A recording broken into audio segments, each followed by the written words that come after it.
Within about 4 weeks of coming in, we had him off his walker and had him moving in a way that he hadn't moved in the last 3 months. Entire back. Okay. Yep.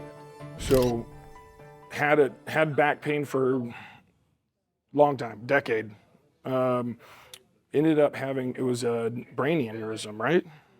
A brain aneurysm, it fell. Not as much as, I don't know if it was aneurysm. I think it was a brain bleed.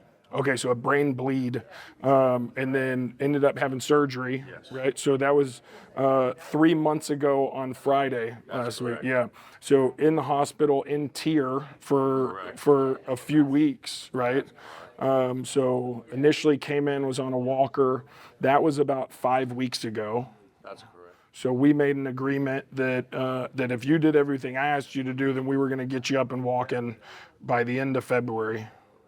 It didn't happen at the end of February. It happened about the second week of February. Okay, second week of February. Okay, so we under-promised and over-delivered together.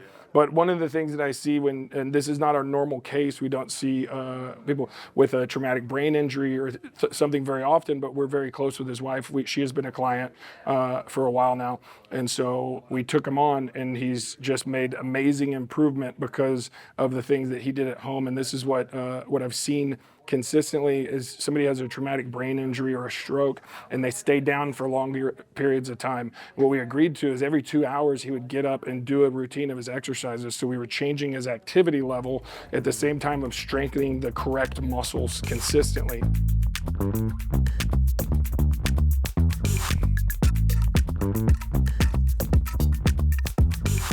We don't typically take on cases of traumatic brain injuries because we work on orthopedic injuries. So he had a back injury that we were thinking about the whole time that he was going through this process of getting back up to walking is preventing that back injury from coming back. And so he did everything that we needed to do, and we challenged him on exercise that normally somebody in their 80s wouldn't be able to do, but we broke it down and did building blocks to build the stability to get him to a point where he can do a higher level functional activity when he's in the gym here. And he still has his home exercise program that he does every 2 hours. He's doing 10 minutes of exercise so that he can get his walking up, so that he can walk his whole property on his ranch, go to the grocery store, do the things that he loves to do at 80 years old. So a lot of people deal with that when they're sitting for an extended period of time, let's say an hour, hour and a half, they go to stand up and they get that back pain that's going right across the back. And so what they've done during that time period is they fed the hip flexors, so their hip flexors are tight. Major one is the psoas right here. And so it pulls them into back extension immediately. So as soon as he gets up and starts walking, he gets a little bit looser. But when that happens consistently over time, then he's starting to get injections again because the pain gets so bad because his inflammation is spilling over. So if we can keep that pattern from giving him problems, then the inflammation won't get out of control this time. So we want to do side steps. We want to do dynamic stability.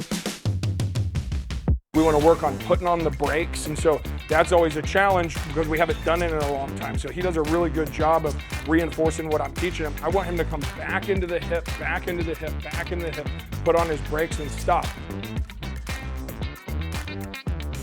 We don't want the back pain to come back at all. So there's no reason that it should. We're redeveloping the hips of the body so that he can drive and he has his power muscles that are working consistently throughout the day. And we're just gonna keep hammering at that. So we'll keep the back pain away and he gets back to the highest level of function, which is carrying bags of feed and riding horses. I'm just making stuff up now.